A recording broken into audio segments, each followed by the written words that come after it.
Hi, this is Rick for EDU Mobile Academy. I'm excited today to bring you the first in a series of courses on the Linux shell. In this first course, we're going to talk about shell basics. If you have never used the terminal, then this is the appropriate place to start in your learning about the Linux shell and about the Unix file system in general. So what are we going to talk about in the course? Well, we'll begin with a discussion of how to open the terminal. If you don't have an icon to open a terminal, I will give you that, and we'll talk about that. And then we'll talk all about directories, how to change directories, how to know where you are in the directory structure.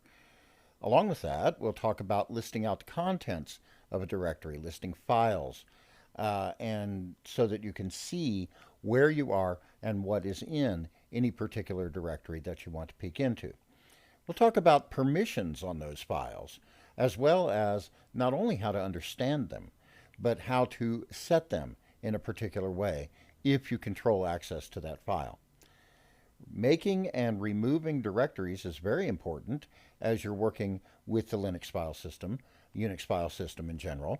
So we'll talk about makedir and remdir, and the fact that when you remove a directory, it must be empty if you use this particular utility, but that you can remove a directory that contains files with another utility, remove, that we'll talk about later. We'll also talk about the star and question mark wildcard characters. In other words, simple wildcarding that you can use to find files and locate them.